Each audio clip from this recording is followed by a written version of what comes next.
മനസ്സിലായോ? ഞാൻ പാത്തുമ്മ. എന്റെ കാക്കനെ നിങ്ങൾ അറിയും, വൈക്കം മുഹമ്മദ് ബഷീർ. എന്റെ കാക്കൻ എത്ര പുസ്തകങ്ങളായി ആടെ തിന്നുന്നോ?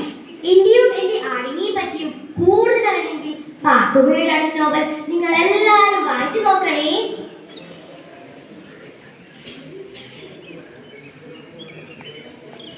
ആനക്കാരന്റെ പൊന്നാര മോളാ ഞാൻ. പേര് കുഞ്ഞിപ്പാത്തുമ്മ.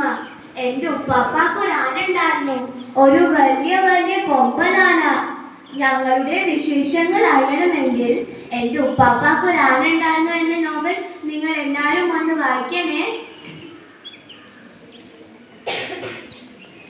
നിങ്ങൾക്ക് എന്നെ മനസ്സിലായോ? ഞാൻ സുഹറ, ബാല്യകാല സഖിയിലെ സുഹറ. എന്റെ കൂട്ടുകാരൻ മടി. ഞങ്ങൾ എപ്പോഴും മടിയ. പറമ്പിൽ ഒരു മാങ്ങ വീണാൽ പോലും അവൻ എനിക്കത് തരില്ല.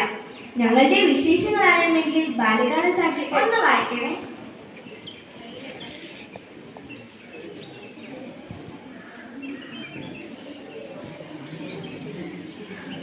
നിങ്ങൾക്കെന്നെ അറിയോ?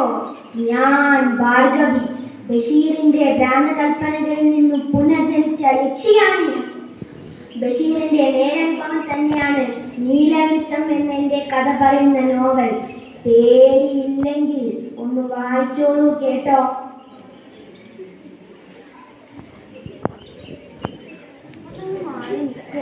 സ്ഥലത്തെ സുന്ദരിയാണ് ഞാൻ മുച്ചീട്ട് കളിക്കാരന്റെ മോൾ സൈനബ. എന്റെ ഉപ്പാടെ മുച്ചീട്ടാണ് നിർത്തിയത് ആരാണോ? എന്റെ കെട്ടിയോൻ മുത്തപ്പയാ. ഞങ്ങളുടെ കഥയാണെങ്കിൽ ഒന്ന് മുച്ചീട്ട് കളിക്കാരന്റെ മോൾ വായിച്ചു നോക്കണേ.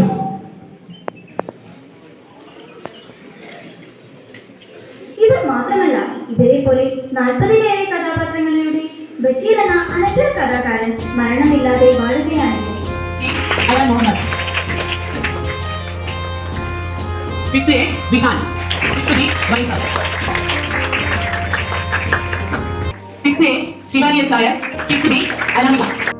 ശ്രീ വൈക്കം മുഹമ്മദ് ബഷീറിന്റെ ഓർമ്മദിനം.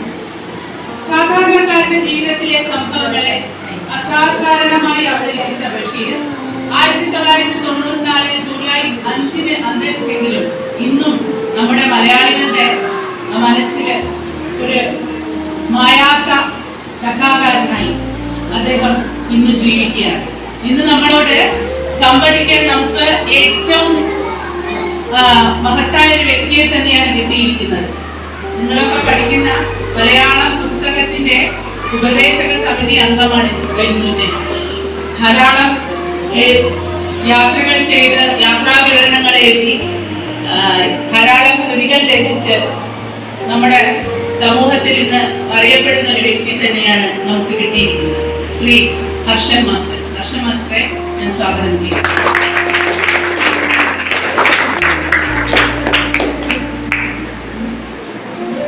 നമ്മുടെ എല്ലാ പ്രവർത്തനങ്ങൾക്കും കൂടെ നിന്ന് നമുക്ക് എല്ലാ പ്രോത്സാഹനം തരുന്ന ശ്രീ പ്രിൻസിപ്പൽ ശ്രീമതി ശ്രീകല മാമിനെയും ഞാൻ ഈ വേദിയിലേക്ക് സ്വാഗതം ചെയ്യും.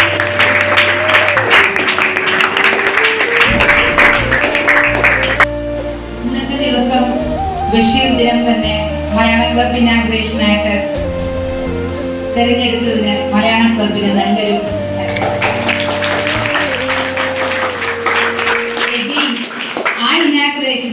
പറ്റിയൊരു വ്യക്തിത്വമാണ് നമുക്കിത് കിട്ടിയിരിക്കുന്നത്. സർ ഒരുപാട് എഴുതുന്നുണ്ട്, ഒരുപാട് യാത്രകളുണ്ട്, ട്രാവലോഗ് എഴുതുന്നുണ്ട്, പല രീതിയിലുള്ള എഴുത്തുകൾ സാറിന് സ്വായത്തമായിട്ടുണ്ട്. അപ്പൊ അതെങ്ങനെയാണ് സർ അത് സ്വായത്തമാക്കിയതെന്നും അതോടൊപ്പം മലയാളം ഭാഷയെ ചിലർ പറയും മലയാളം ഭാഷ മരിച്ചുകൊണ്ടിരിക്കുകയാണെന്ന് വിശ്വസിക്കുന്നുണ്ടോ? നമ്മൾ സമ്മതിക്കുമോ? ഇല്ലല്ലേ? നമുക്ക് ഇഷ്ടപ്പെട്ട നമ്മുടെ ഏറ്റവും പ്രിയപ്പെട്ട ഭാഷയാണ് മലയാളം. ബട്ട് ഇംഗ്ലീഷും ഈക്വലി ഇമ്പോർട്ടന്റ്. ബഷീർ ദിനമാണ്. കേരളത്തിലെ എല്ലാ വിദ്യാലയങ്ങളിലും ജൂലൈ 5-ാം തീയതി എല്ലാ വർഷവും ബഷീർ ദിനമായിട്ട് ആചരിക്കാറുണ്ട് അല്ലേ?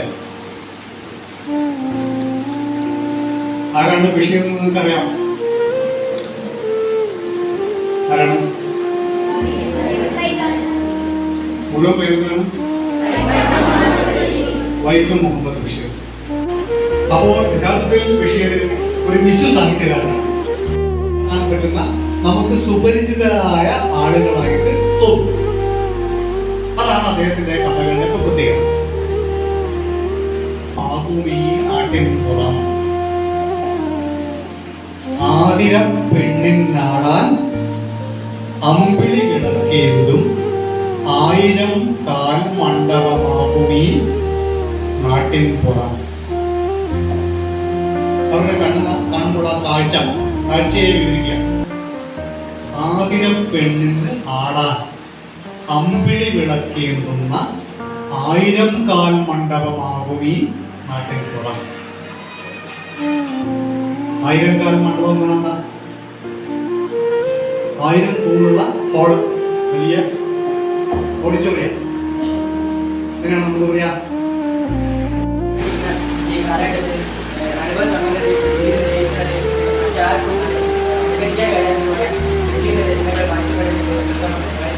ഒരു വാക്കിക്ക് മനസ്സിലായില്ല, അത് പറയും.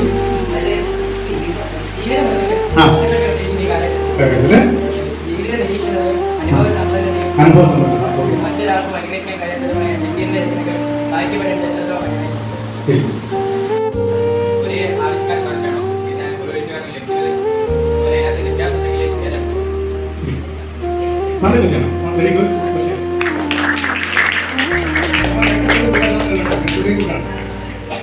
ഒരു യാത്രാവിവരണം എഴുതുമ്പോൾ, ഒരു കഥ എഴുതുമ്പോൾ ഒരേപോലെ സ്വാതന്ത്ര്യമാണോ എഴുതിലാണ് അനുഭവിക്കുന്നത് തന്നെ. എന്താണ് ഇവിടെ അല്ല ആരാണ് പറയൂ. ആ എന്നോട് ആരാ പറയാൻ?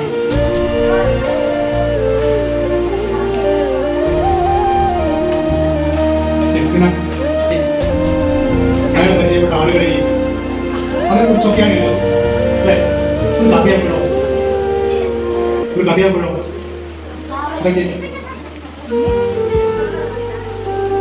ഒരു കഥയാകുമ്പോഴോ ഇങ്ങനെ നേരിട്ടുണ്ടായ അനുഭവത്തിൽ കുറെ കാല അനുഭവം നമ്മുടെ മനസ്സിൽ നിറയെ ഉണ്ടാവും അല്ലേ? കാഴ്ചകൾ മനസ്സിലുണ്ടാവും, ഒക്കെ ഉണ്ടാവും. മറ്റത് ഉണ്ടാക്കിയിടണം, ഉണ്ടാക്കിയെടുക്കാതെ പഠിക്കണം. ഈ കഥാപാത്രങ്ങൾ ഉണ്ടാക്കിയിടണം, സംഭവങ്ങൾ ഉണ്ടാക്കിയിടണം. സംഭവങ്ങൾ വെറുതെ ഉണ്ടാക്കിയിട്ടില്ല, അത് വേണ്ട ഒരു ക്രമം വേണം അല്ലേ? അതൊന്നും മനസ്സിലാക്കി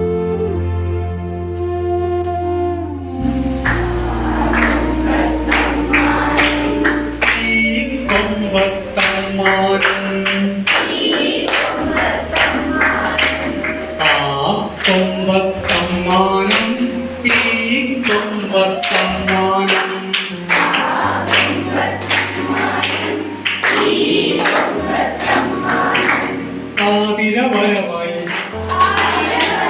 ആനന്ദ കുളിരായി അങ്ങേ കൊമ്പത്ത് ഇങ്ങേ കൊമ്പത്ത് ആ കൊമ്പത്തമ്മാനം ഈ കൊമ്പത്തമ്മാനം കൊമ്പത്തമ്മാനം ഈ കൊമ്പത്തമ്മാനം ആതിരവരവായി ആനന്ദ കുളിരായി അങ്ങേ കൊമ്പത്ത് ഇങ്ങേ കൊമ്പത്ത് ആ കൊമ്പത്തമ്മാനം ഈ കൊമ്പത്തമ്മാനം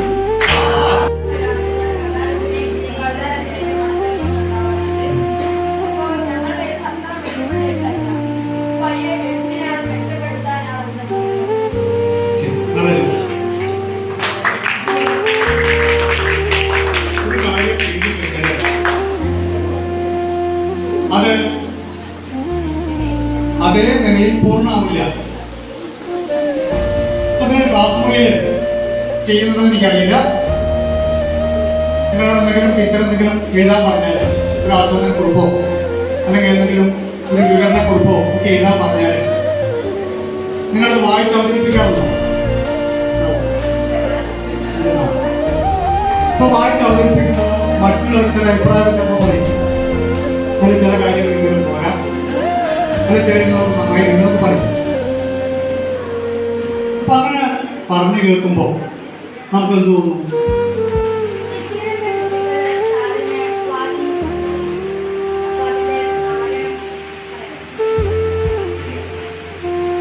നമ്മൾ വായിച്ച എല്ലാ പുസ്തകങ്ങളും നമ്മളെ സ്വാധീനിക്കും. അത് നല്ലതാണെങ്കിൽ, നമുക്കത് നന്നായിട്ട് ആസ്വദിക്കാൻ പറ്റിയതാണെങ്കിൽ ഏത് പുസ്തകവും നമ്മളെ സ്വാധീനിക്കും.